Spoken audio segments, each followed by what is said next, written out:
All right. Well, in this podcast, we're sitting down with my dad. His name's Robert Tringale, and there's definitely a couple restaurants in Syracuse that you've probably had the food at, and you probably liked that food a lot, and didn't know it, but you're having his recipes. And we won't name those restaurants just yet. We'll get to that later. But I thought it would be interesting to have you on the podcast because of, obviously, your history in the restaurant industry. And, there's people listening to the podcast who are, not involved in the industry, but most of the people are chefs or restaurant owners or that kind of stuff. So I thought it might be interesting for them to kind of hear your, trajectory through the industry and how they can get jobs and all that kind of stuff.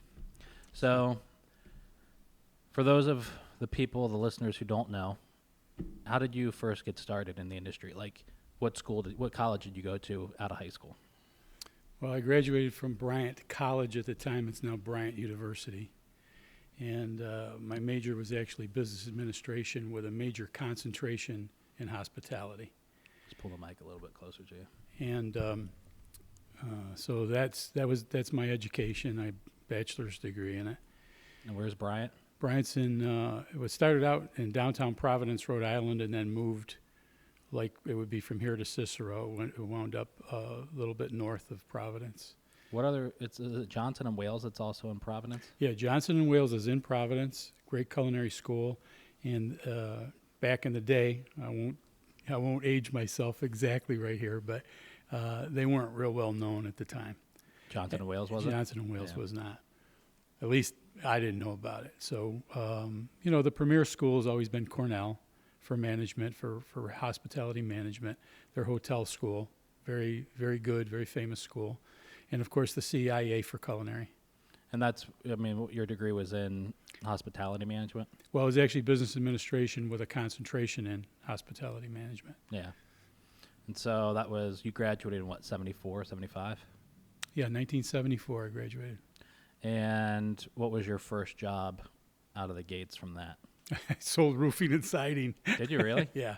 It was pretty tough time in the industry. And hotel companies came into campus to interview, which they typically do. And we didn't have a large class. I think we were the first graduating class out of the hospitality program. And what made you choose business administration with the concentration in hospitality? Well, I actually started out as a marketing major. And I went sour on that when I found out that really to do anything in marketing, I would wind up having to go to grad school. So I wanted to do my 4 years and get out. My idea was I'm going to just point me in the right direction. I want to go make money. Did Grandpa go to college? No. My father's first generation American. His father actually had his college tuition money saved. A friend came and borrowed it and never paid it back. So he wound up graduating from vocational high school as a draftsman. He wound up in the he was a mechanic, owned a garage with a guy by the name of Alloy, which was a big name in Syracuse. I don't know if there's any left.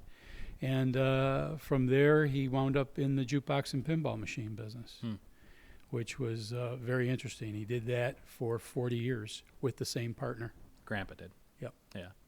And, that was a pretty successful business, obviously. Extremely. Yeah. The days, they went into business in 1938. The 40s and the 50s, early 50s to mid-50s was, they allowed, payoff pinball machines. Eventually, they made them illegal.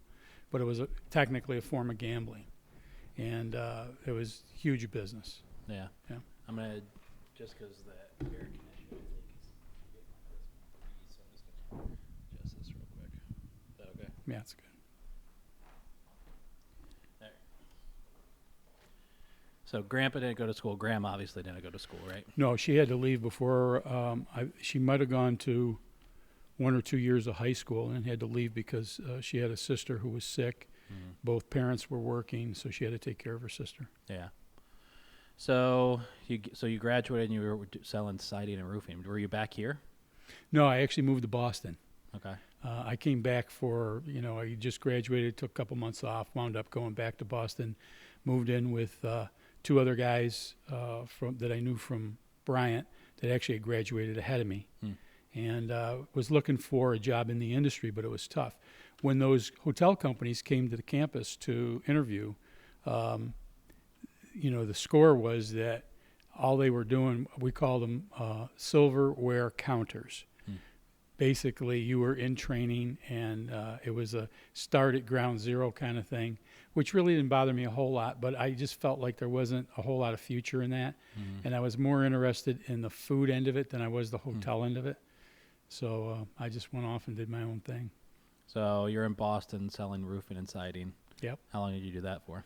Not long. I was probably there about 9-10 months, not quite a year. And my father called me up and said, there's a restaurant here in town for sale. I think it's perfect for you. He said, why don't you come back here? We'll figure out the financing, and I'll help you out. So he actually gave me my start. Was it, what did Grandpa think about you going for business administration and hospitality management?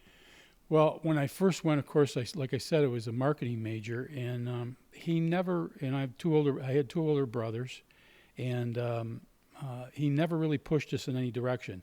His only requirement of us was that we got a college education. He didn't want either you or Uncle Tony or Uncle Richard to stay and take over his business? Oh, he was definitely against that. Really? Yeah.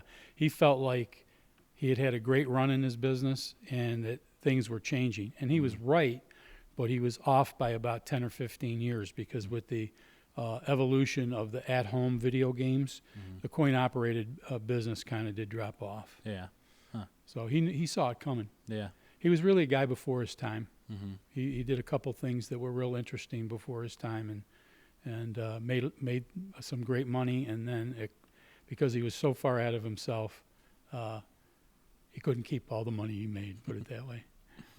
So you come back, and that was at the time Grimlow's Diner, right?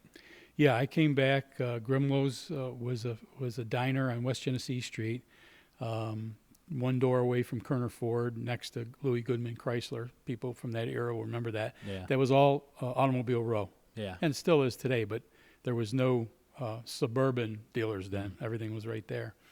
And Grimlow was originally a silver diner, just like the Gem. Yeah. The man who owned it, his name was Ernie Lewis, and he had one son, and Ernie passed away while he owned it, and he made his son promise him that he would run the diner for his mother. Only trouble was his son was actually a graphic artist, graduated from SU, and wanted no part of the business. So needless to say, absentee ownership was tough. It really went downhill. But it was there for a long time. So when I got a hold of it, it had been changed out. They built a new building that still sits there today. I think it's 835 West Genesee Street. And they took the Silver Diner and sold that off and carted it away because those were made in factories and you could move them. Yeah. That was pretty common around that time, right? Yeah, through the 40s and 50s, that was the name of the game. Yeah. So do you remember how much you bought the restaurant for? Yeah. The price on the restaurant was $125,000 lock, stock, and barrel. Really? Yep. I'm surprised it was the 70s, I guess, but still. Yeah. What was the economy like at that time? It was a little rough in Syracuse. Was it? It wasn't bad. We hadn't lost the blue collar stuff yet. But regardless of the economy, if you know what you're doing and you know marketing, which you could attest to, you should be able to weather the storms. Yeah. I didn't. Yeah. I was fresh out of college. I knew the technical part of the business from school. I didn't know the people part of the business well enough yet. And did you change the name right away? No, I operated 2 years as Grimlow's, which was probably a mistake because it had a bad rep. Yeah. It was a 24/7 diner, and we're 8 blocks off the center of downtown, and the clientele on the third shift wasn't great. Yeah. And it just lent itself to not being a place that people really wanted to go. So I operated 2 years as Grimlow, and then I changed the name to a real real complicated, real, high profile name, Bobby T's family restaurant. How long did you have it under Bobby T's? 2 years. I was there about 4 years. Really? Yeah. So you were there into what, 1980, 1979? No, not quite that far. I bought it in 74, and I owned it through the end of 77, basically, yeah. Yeah. So when you changed the name over, did you still stay 24/7, or did you change that? No, I stayed 24/7, and that was rough. I used to, and it's true in the restaurant industry. I worked 80 to 100 hours a week. Yeah. There were nights I slept on stacked chairs in my office, and I would be there every third shift on Fridays and Saturdays. Then during the week, like every third week or so, or at least 1 week a month, I would be there for that whole week on third shift because it needed oversight. Yeah. So you have the diner, and I mean, what was the gym around? Yeah, gym was open, Gym going was open. strong. Yeah. There was a couple places. There was another place probably in about the 500 block of West Genesee Street, just before the viaduct. That was a diner. There was one around the corner on Geddes Street. There were a lot of little shops, and Poodles and Gyms was still there on Salina Street. Yeah. What was downtown like? I mean, was that a big restaurant scene? Not so much a big restaurant scene at night, but there were those places. There was a place called the Brass Rail on Warren Street, which was famous for corned beef and pastrami. There were those kinds of places. There wasn't as much pizza in town at that time. There was a lot, but not as much as there is today. Yeah. There was a place downtown on Warren Street called the Toddle House, which was actually it was a national. I don't think it was a chain. I think it was a franchise, but it was a lot like when you go down south, you see the Waffle House kind of thing. Yeah. There was that. There was the White Tower hamburger stands downtown. There was a few of those. Basically like a White Castle. Yeah. It was definitely a spin-off of that. Yeah. So I mean, that was probably, I'd imagine, I think of what the restaurant scene was in the 70s, and it was probably more so like hamburger joints and diners, and then I'd guess like your kind of late night stuff.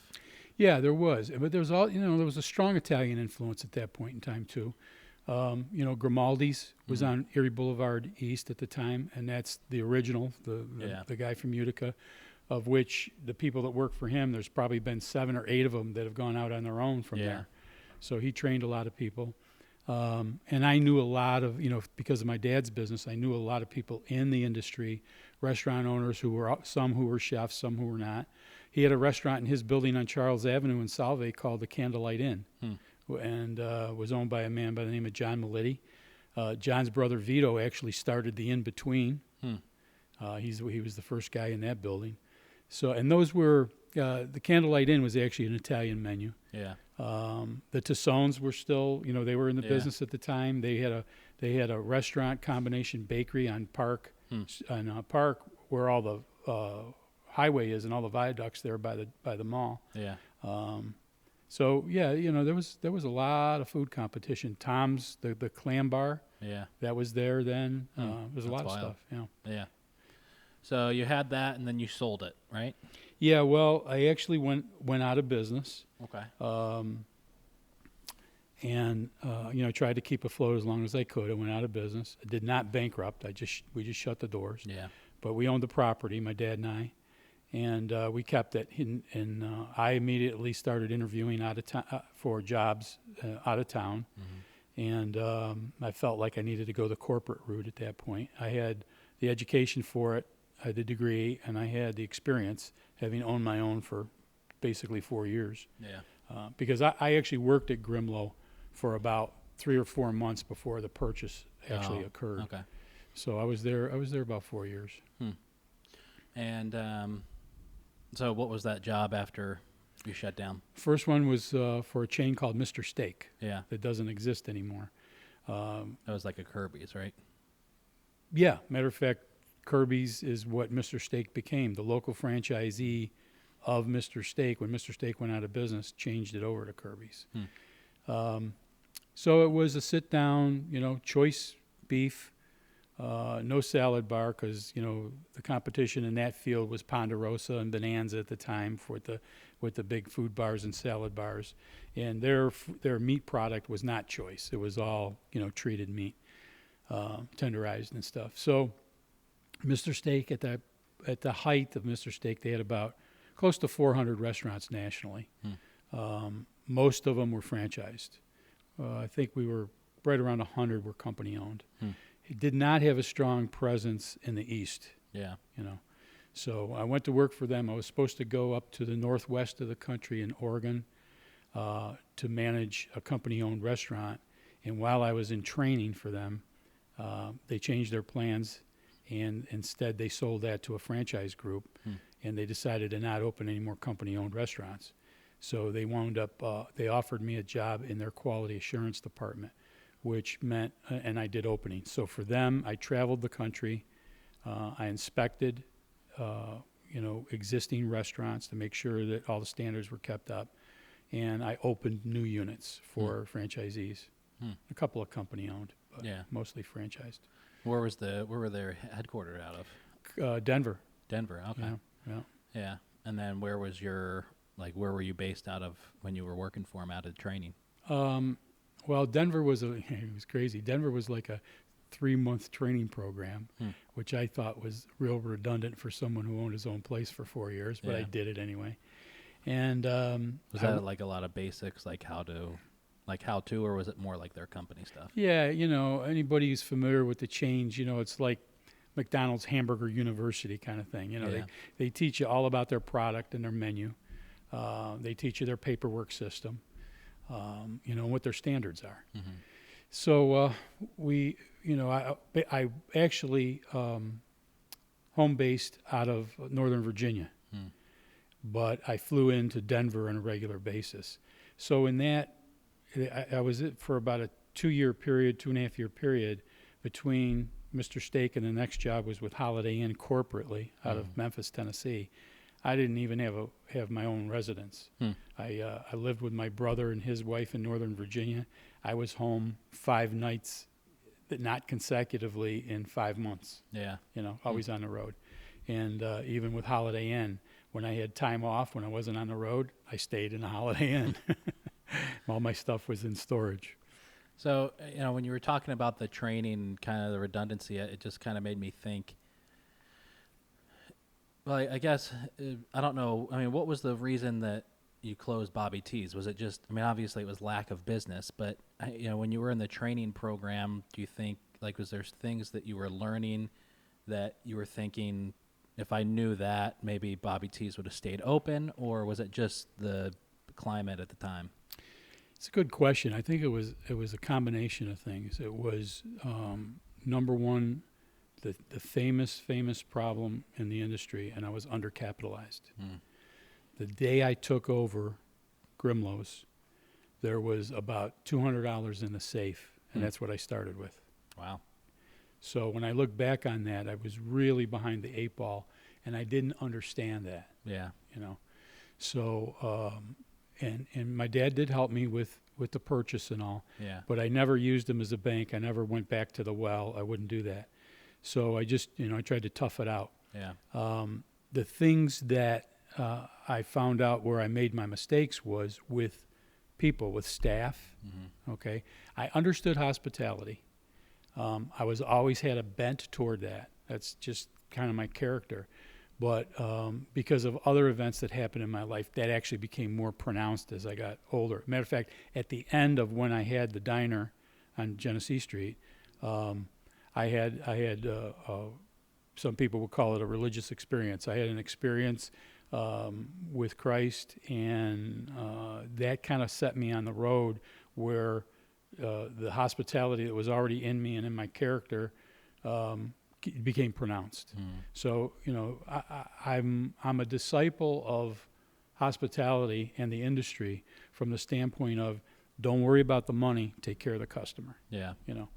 But employees, it's crazy. I was doing a corporate chef. I held a corporate chef position for about a year for Syracuse Banana, and I had to go visit the Holiday Inn in Liverpool. So I go out to call on the chef there, Juan, and real great guy. And so we sit down and we start talking, and he's very respectful and treating me great. We're talking. And for some reason, I got onto the story about Grimlow's and Bobby T's. He goes, man, he says, I used to work there. I said, you're kidding me. He says, no. He says, I was a third shift cook. He says, as a matter of fact, the guy who owned it was a real young guy. And when I wouldn't show up for work, he'd come find me. I said, Juan, that was me. That's hilarious. Yeah, it was. It was really funny. Huh. So, all right. So you're at Mr. Steak, and how many years were you there?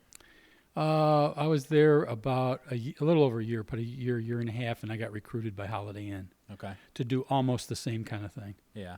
Holiday Inn had decided to start a division called Pipers, Okay. very similar to like a Denny's or a Perkins, Mm-hmm. and they had 4 levels of food and beverage in their hotels. 4 being the highest, where they had a high-profile executive chef. 1, 2, and 3 led up to that. Mm. So they wanted to take Pipers and inject the Pipers system in the Holiday Inn restaurant in those levels 1, 2, and 3. So they recruited me. They taught it. There were many of us taught us the Pipers system, and brought in the F&B directors from the hotels to teach them the system. And the F&B directors went back to their properties, and then we went out and helped them install it. That's pretty interesting. Yeah. Well, I wonder. I mean, were the restaurants, were Pipers connected to the Holiday Inns? Yeah, they were in them. They were in them. Okay. Yeah. All right. They went right into those dining rooms. Yeah. Yeah. And had they ever had the restaurants before that, or was it just kind of like a rebranding of Pipers, or was they the first ones that they were ever doing? No, Pipers was the beginning. The first one was actually in Austin, Texas, and it was actually a detached building that they built a freestander, because their intent was to bring Pipers into the hotels, develop a reputation, and then almost simultaneously start a freestanding chain. They found that to be too expensive, and they wound up buying Perkins. Okay. Yeah. So how many years were you there? A little over a year. Okay. So between those 2 jobs, it was about close to 3 years. Yeah. Yeah. And when you're at Holiday Inn, that's when you meet Mom, right? Yeah, well, I was with Holiday Inn corporate doing the Pipers thing, and when they decided they were going to shut Pipers down, they took several of us that they wanted to keep and offered us F&B jobs, and different properties, and the company-owned properties, which I really didn't want to do, because their system was, they really didn't have an F&B. They had an assistant manager who was responsible for the F&B. So their system really was, we're gonna teach you the hotel side. And again, I really didn't want to be part of the hotel side. And I couldn't even explain why. I just didn't think that was challenging enough, I guess. So with Pipers shutting down, there are franchise, or I should say management companies that operated Holiday Inns for set ownership. So like a group would be put together in the form of an LLC. They would either build or buy an existing Holiday Inn. They didn't want anything to do with running it. And then there were management companies that would go in and operate under contract. So Weingartner Hammonds, WHI, which was based in Cincinnati, was an operator of about 45 or 50 of those. Matter of fact, they were the operators of all the Holiday Inns in Syracuse for years. So they came, they were reorganizing, and they wanted to have a district, a regional office with a regional manager, a regional food guy, a regional trainer, and a regional sales department. And they created, I think there were 5 or 6 of these regions. And I wound up going to work for them, and I was based in Lexington, Kentucky. That's where I met your mother. Yeah. So was that time including your 1 year at Holiday Inn, or were you there at Holiday Inn and then you went over to Weingartner? Yep. Yeah. It was kind of like an internal transfer, actually. Yeah. And how long were you with Weingartner?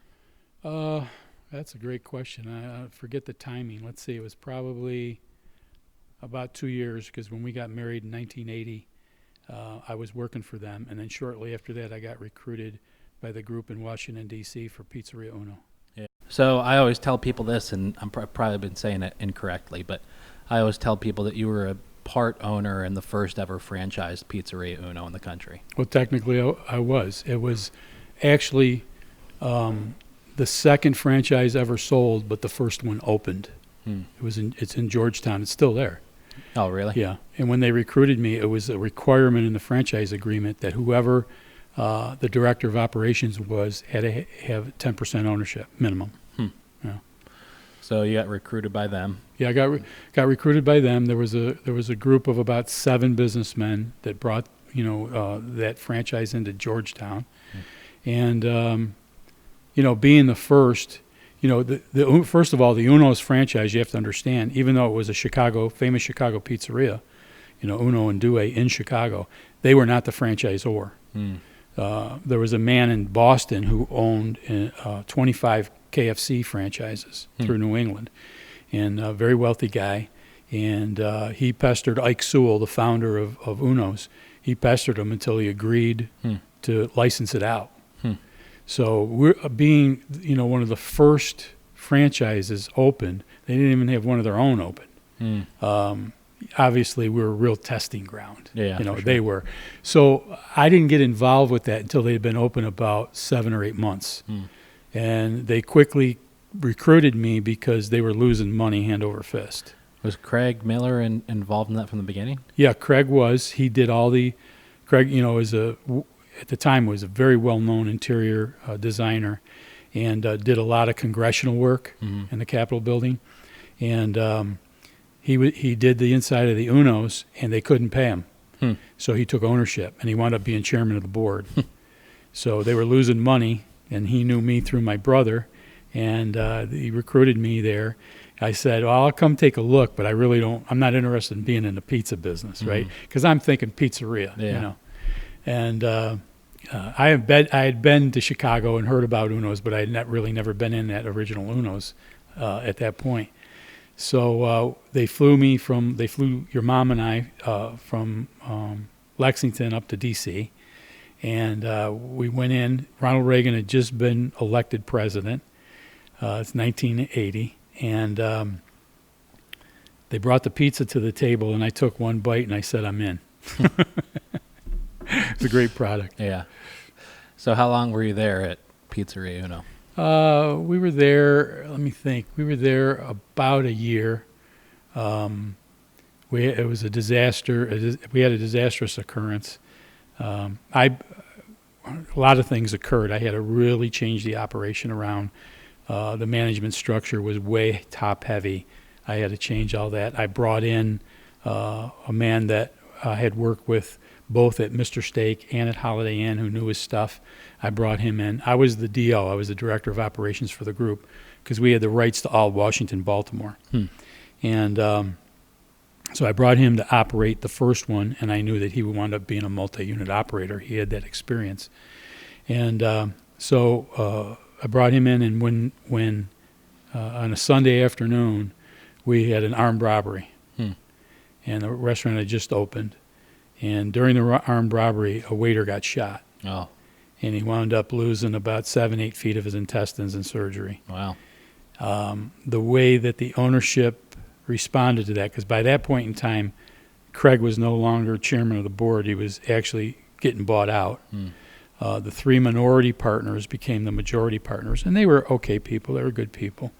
But the response to the shooting was like CYA, and I couldn't take it. So we parted ways. Yeah. So you were there for a year, and is that when you left the industry? Well, not really, because when we moved back to northern Kentucky, and your oldest brother was actually born in Northern Virginia, so he was alive when we moved, and we went back, and I actually had the idea to start consulting. So I went back to Weingartner Hammonds, and they were in the throes of changes, and I know I could have gone back to work for them. Eventually, the vice president of food and beverage left them, and that was a slot that I probably could have moved into very easily. But I didn't want an F&B job again, because they had the same setup, be an AGM of a hotel. So I actually approached them because I said, what if you use me on a consulting basis wherever you got food cost problems or labor problems, and I'll go in and see, what I can find out and try to fix them. So I did that for WHI for a while. What's a while? I did it until I got tired of it. Yeah. I don't know. I did that probably for probably about a year and a half. Oh, okay. Yeah, All or right. 2, something like that. Is that when you went over to insurance? Yeah. Okay. Well, what happened was the consulting business actually started to expand beyond Weingartner Hammonds, and Were you set up as a business doing that for them, or were you like? No, it was just freelance, and I actually it was actually undercover. It's kind of like undercover boss. Yeah. Okay, I would go in and get hired without their management even knowing it, and I would get hired, and then I would try to root out where the problems were. Okay, so I was collecting a paycheck for being a cook, and a couple times I got promoted. Yeah. And I did the same thing for Ground Round because the old vice president at WHI wound up going to Ground Round, and he used me that way. There was a Ground Round in Florence, Kentucky that was having issues. So, that's how that all started.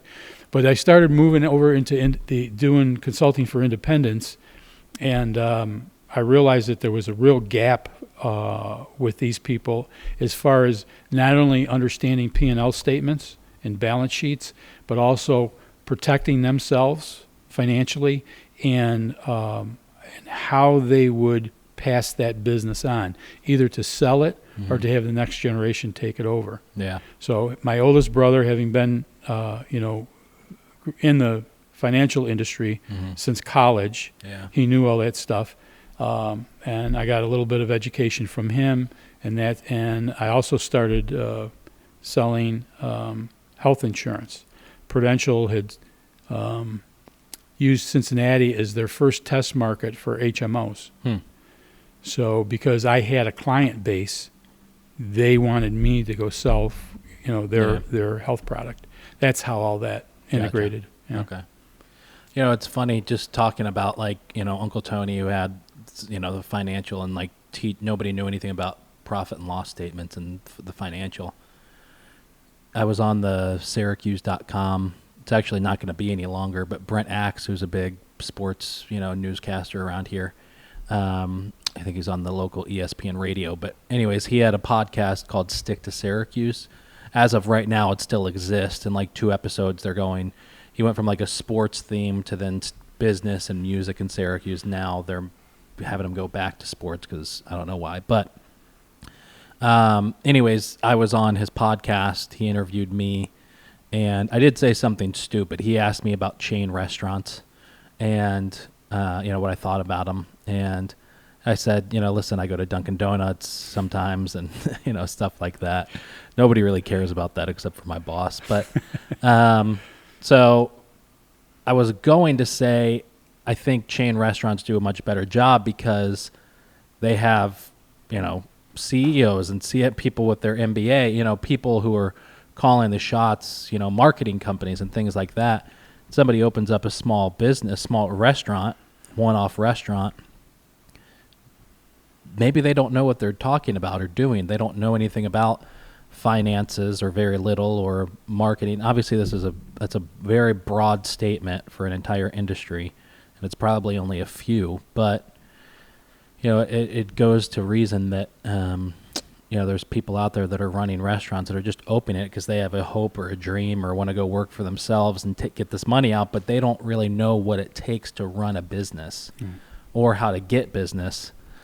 I think of that one person, I met when my Eat Local first started. A friend called me and said, you need to go talk to her. She needs desperate help with marketing. When I went and met with her, she had just spent her last $500 on a Clipper magazine ad and didn't get any business from it.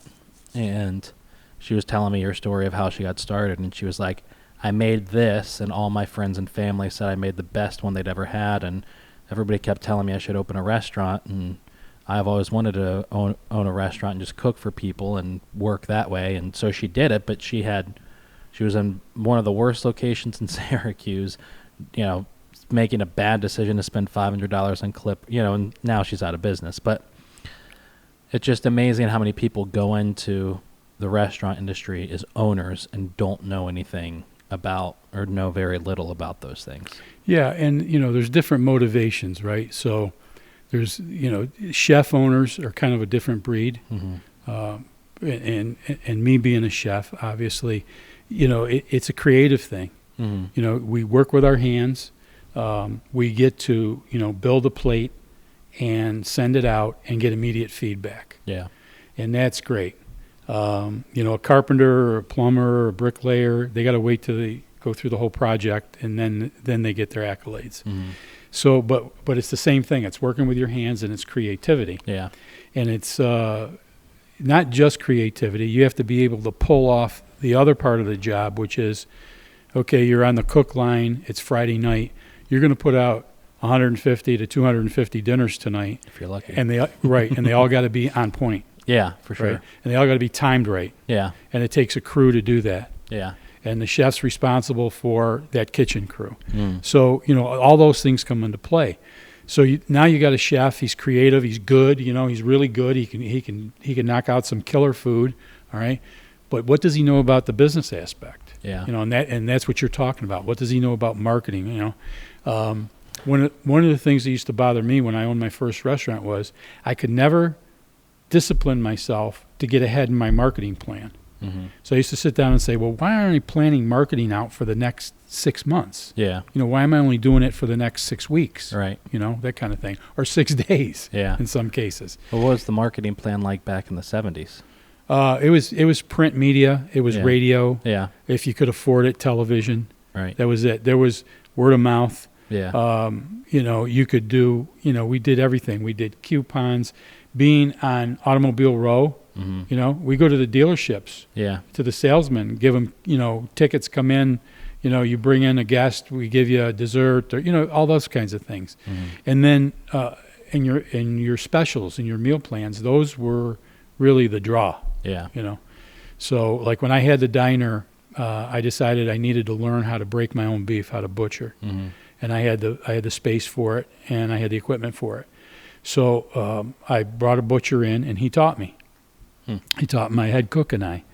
So what I would do is I would save like the prime rib. I would save that cut, and then when I got enough of them, I'd run a special. Hold on to your seat. I would run a soup to nuts prime rib special, and each cut of prime rib had a bone in it, which means they were double cuts. Okay, for about $6.95. Wow. Of course, it's economy of scale too. Yeah. But it was cheap even then. Yeah, for sure. And I learned a lesson from that. You can actually take a great product, price it too low, and people won't trust it. Oh, for sure. Yeah, I'm not going to any of the restaurants in town and having any sort of a prime rib special. Right. Yeah, I'm not doing that. Part of it is for that reason, because I know that they're, there's very few restaurants, especially today, if any, in this area, that are going to buy like a great product and then put it on some ridiculous sale. Right. Right. It's just not going to happen. Yeah. When I was breaking my own beef, my costs were way down because we had the equipment and we were taught how to utilize the entire side of beef. Yeah.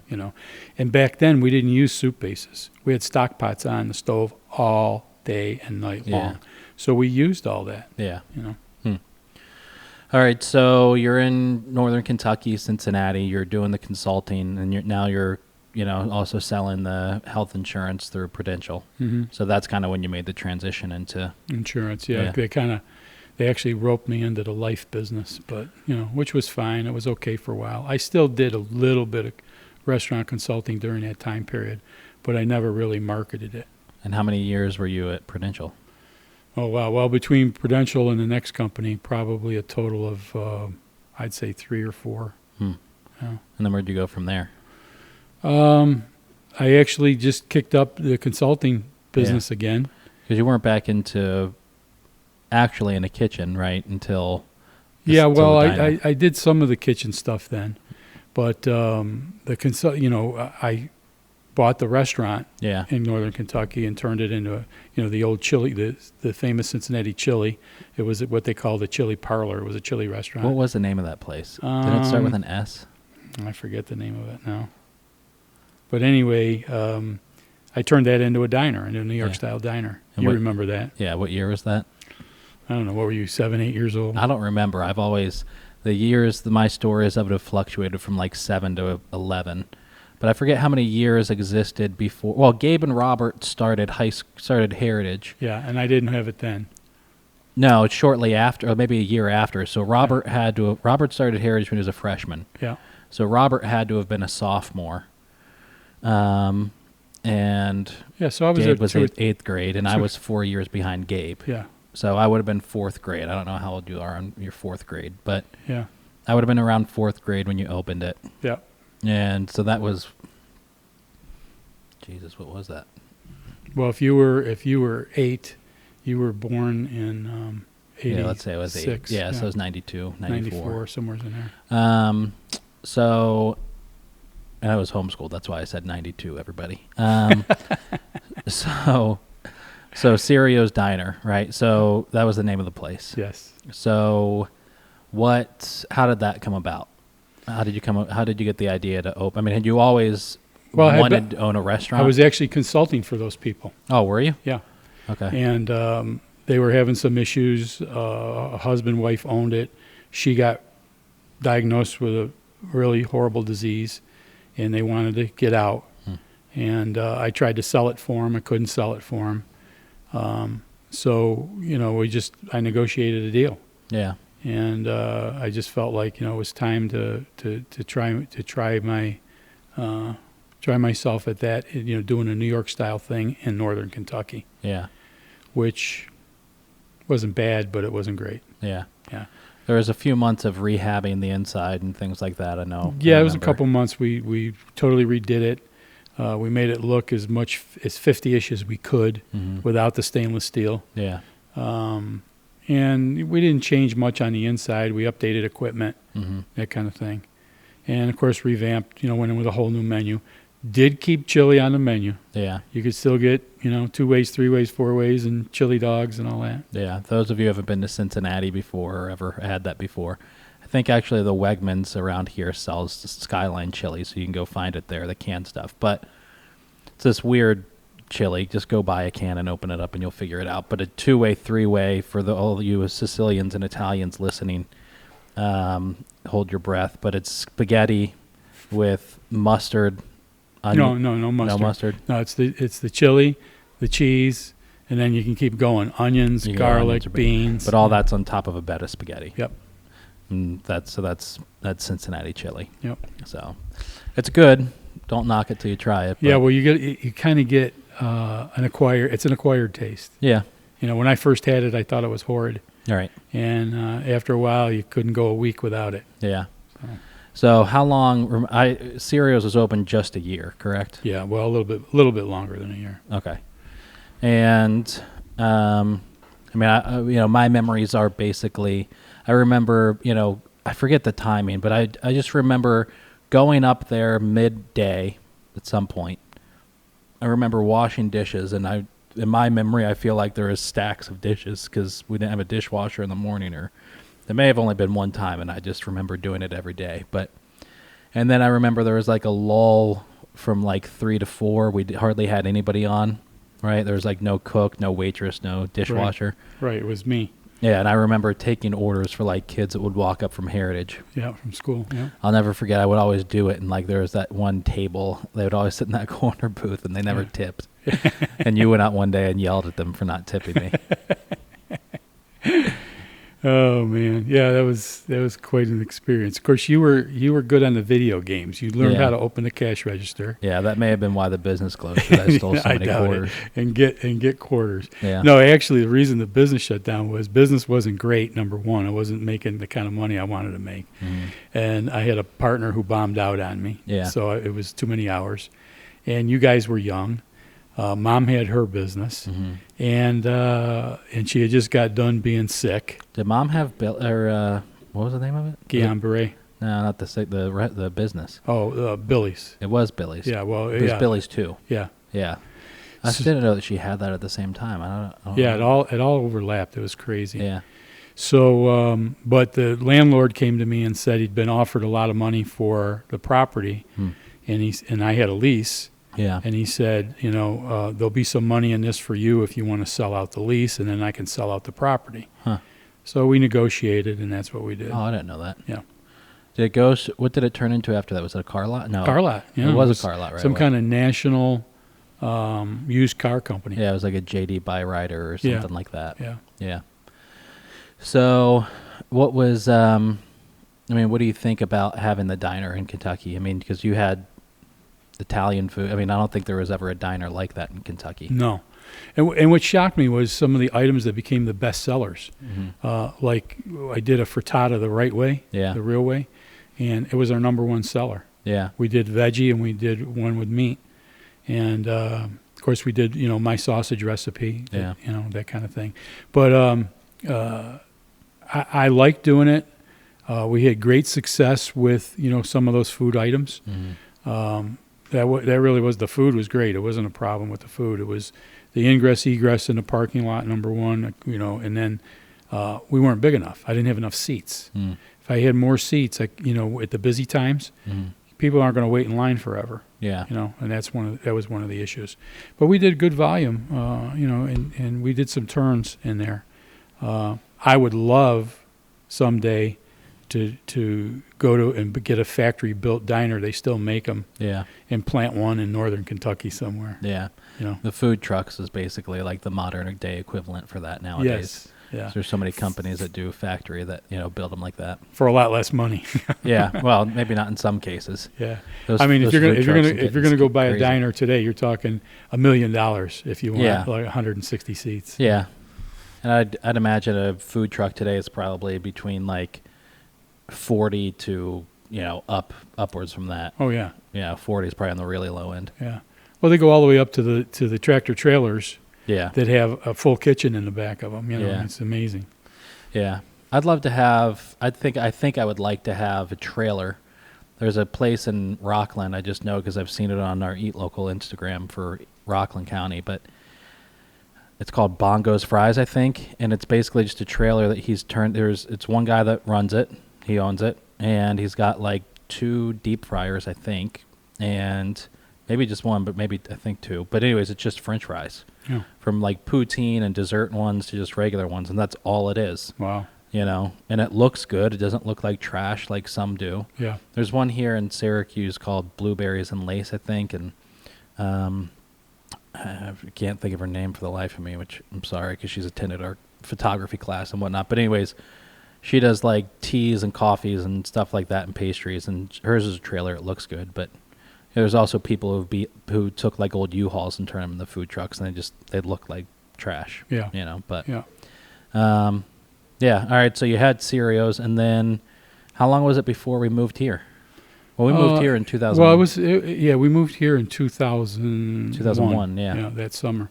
So I don't know. I think I was out of Cereos for about 2 years, because what I did was I started through the consulting business. I actually started catering, and I made the deal with the school to do the school lunches, and then I got to use the kitchen for catering. Yeah. Plus all the church events I got to cater. Right. So it turned out pretty good that way. I didn't have a whole lot of overhead like that. Was that volunteer, or did you get paid for that for the Friday night stuff?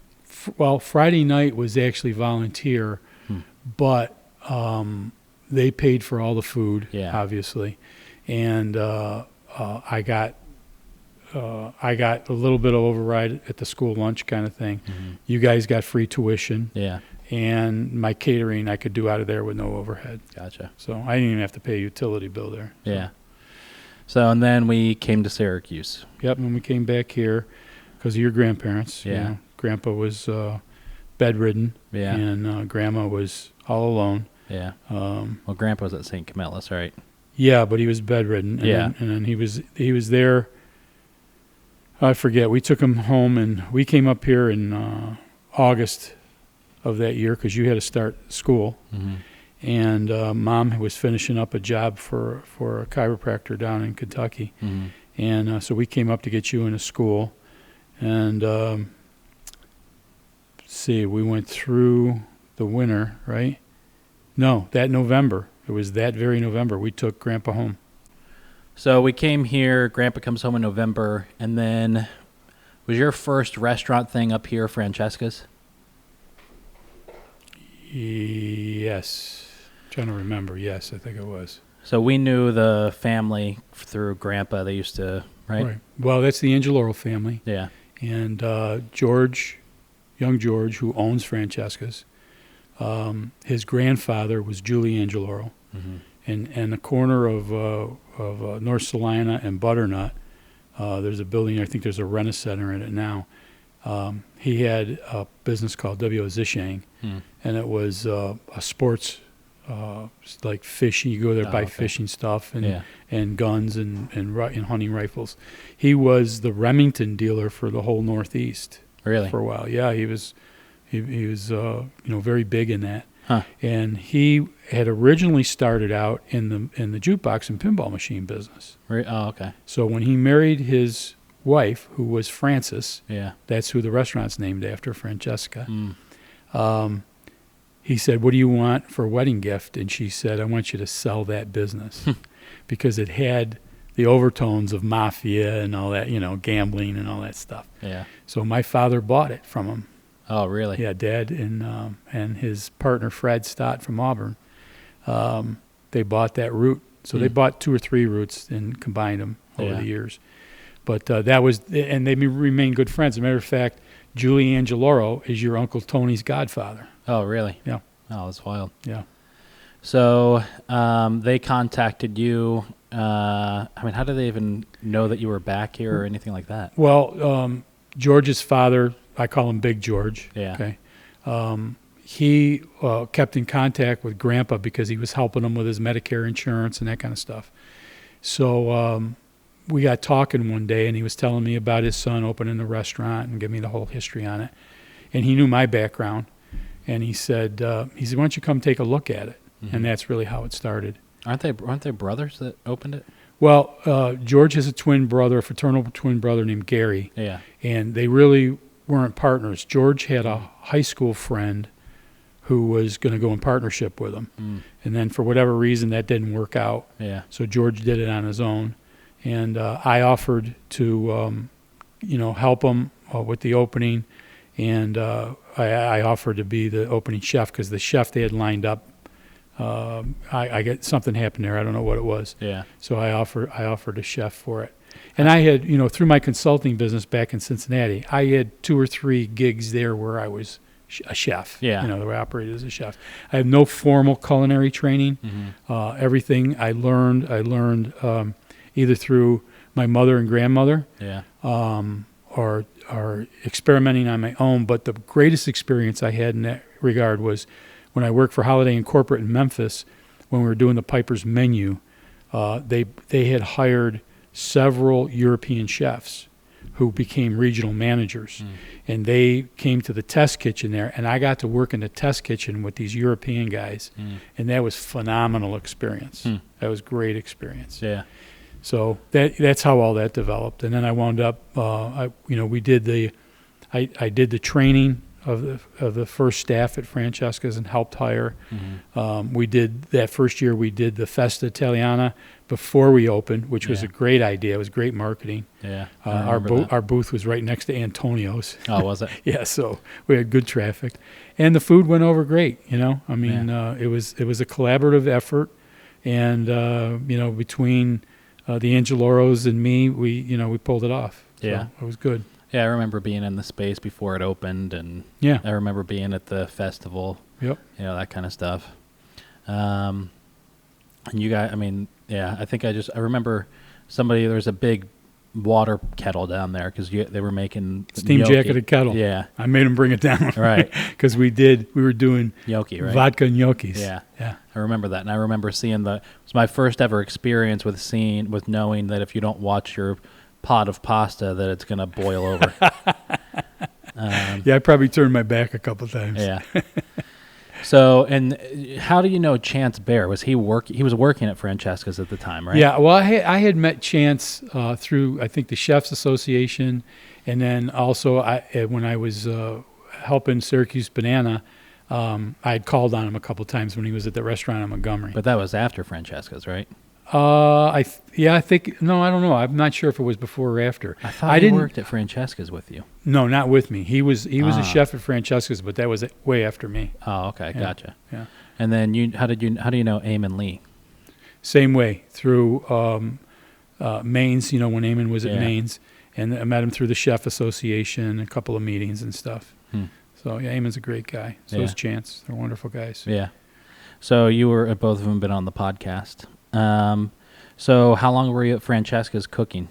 Like, what, 6 months? Well, no. My deal was, at the time I was 140, 150 pounds heavier, and I knew my feet and legs wouldn't, take long term.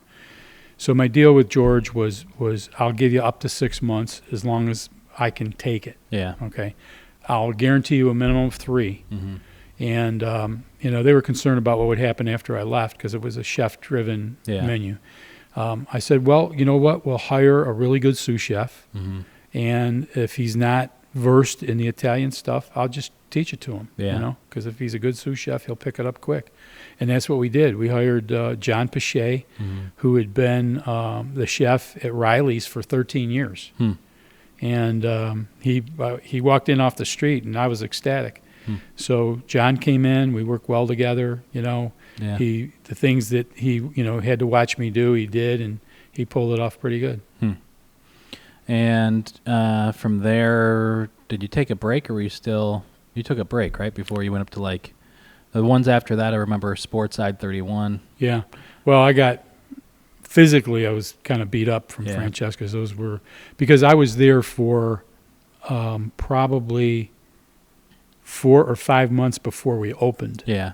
Helping with the opening. Yeah. Testing things, hiring staff, training them, that kind of thing.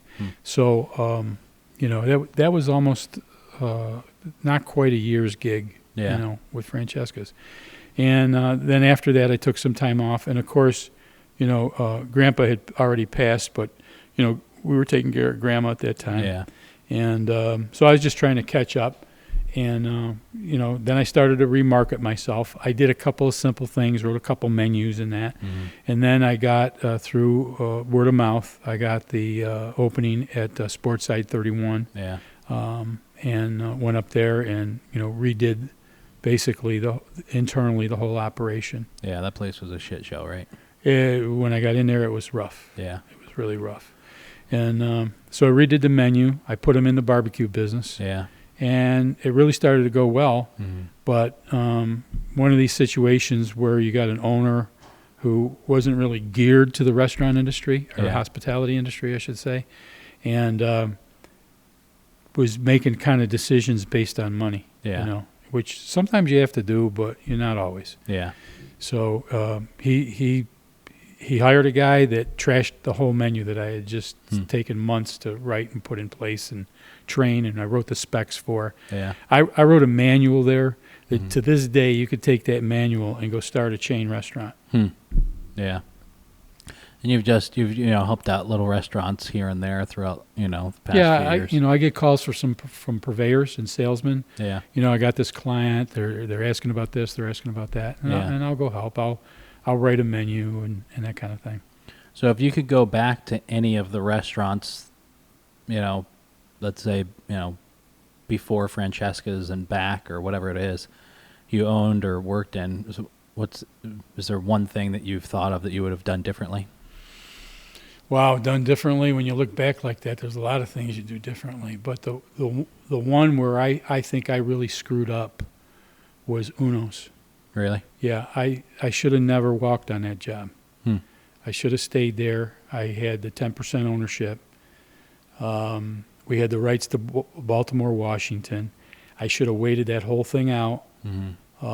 If the owners didn't want to expand, the current owners, maybe one or two of them would have been involved. We had a proven concept. Yeah. And I had taken them from a negative cash flow to a profit in a matter of 5 months. Wow. when I got there.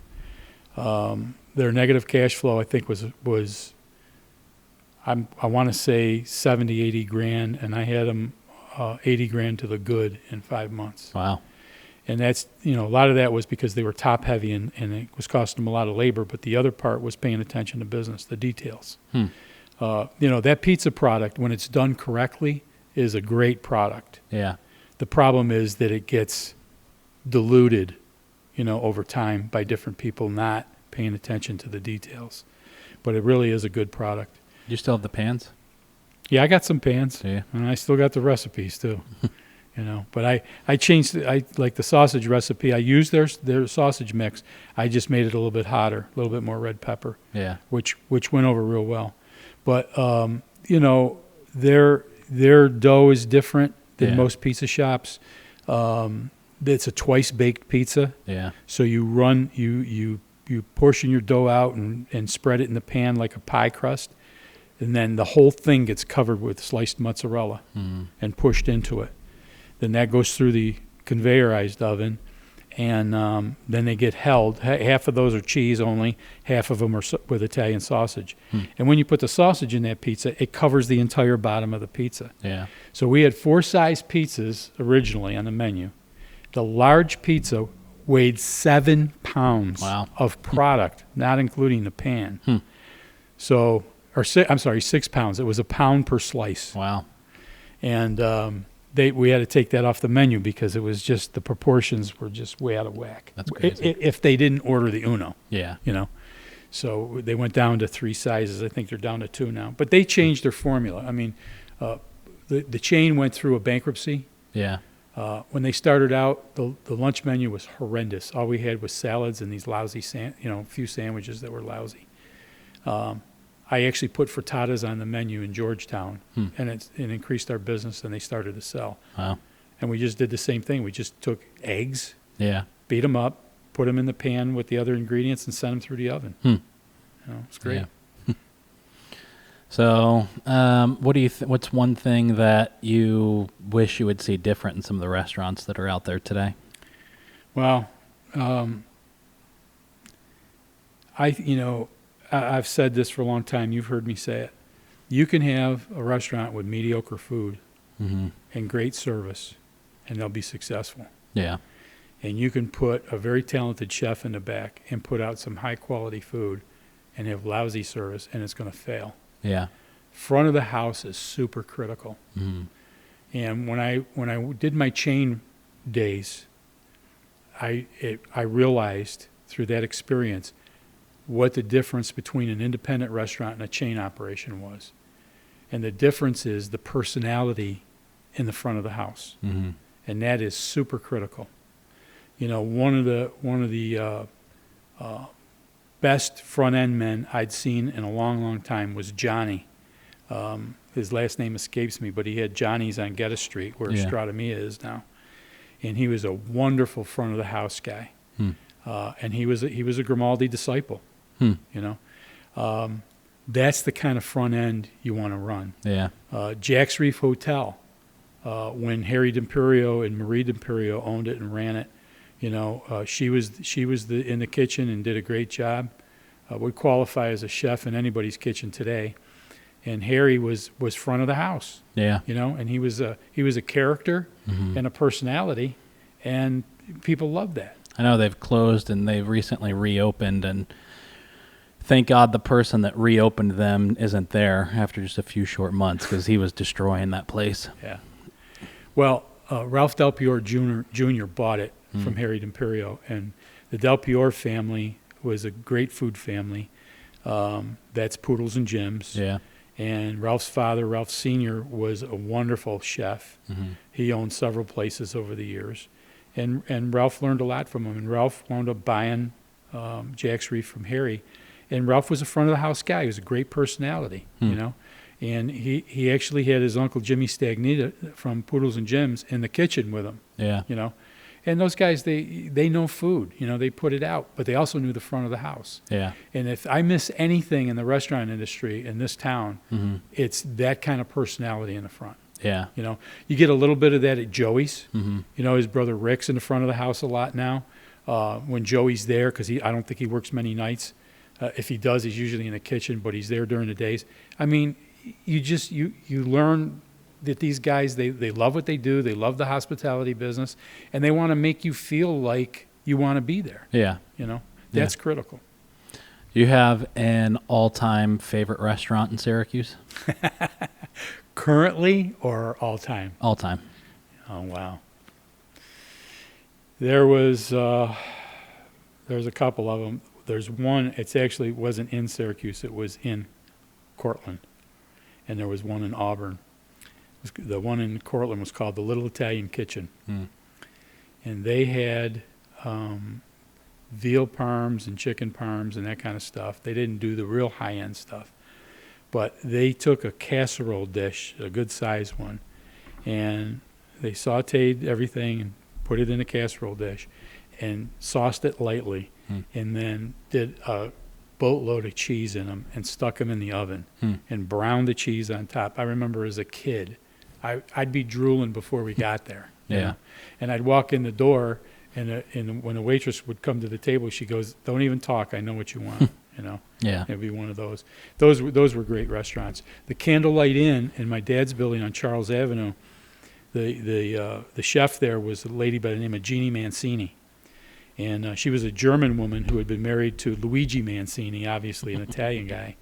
And he had a restaurant out east beyond Manlius called Sulphur Springs. And when you went to Sulphur Springs, you could smell the garlic 3 blocks away. Wow. And great food. And he had passed away. And I don't know how John Melitti found her, but he found her. And she put him on the map with food. She was great.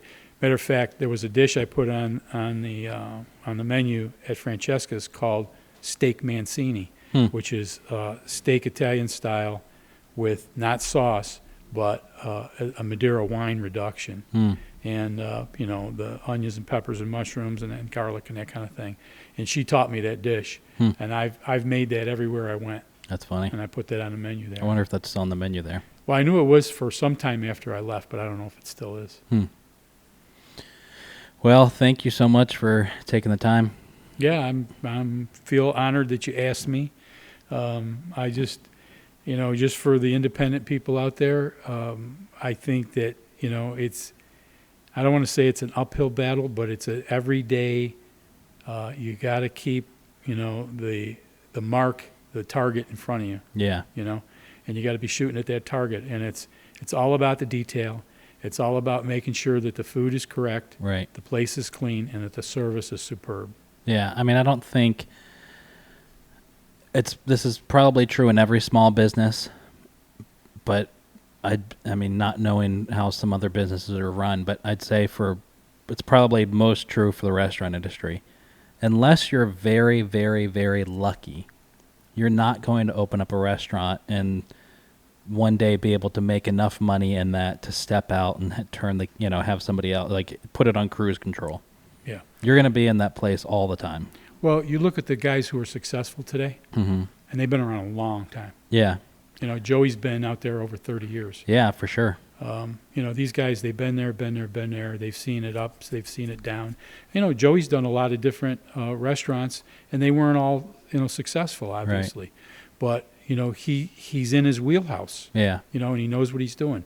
So you take these guys that have been around for 20 and 30 years, and they're successful, and that's really what you want to emulate. Yeah. You want to go in, you kind of want to really look closely at what they're doing. He's got staff that's been with him all those years. Right. So he's doing something right with them, right? Yeah. I mean, you hear rumors, you hear horror stories all the time in this industry about how certain people are. Don't believe any of that stuff unless you know it for sure. Yourself, and you can't argue with success. Yeah. So I just, for the independents, my heart goes out to the independents because I've always been in that bent, even though I had chain experience and I worked for chains. And I understand, that there's a formula. You follow the formula, you make money, you have success. Yeah. But to really be in the hospitality industry and really care about everything that goes on in that restaurant, there's nothing like an independent that knows what he's doing. Yeah. Yeah. All right. Well, thanks so much. Thank you. Appreciate it.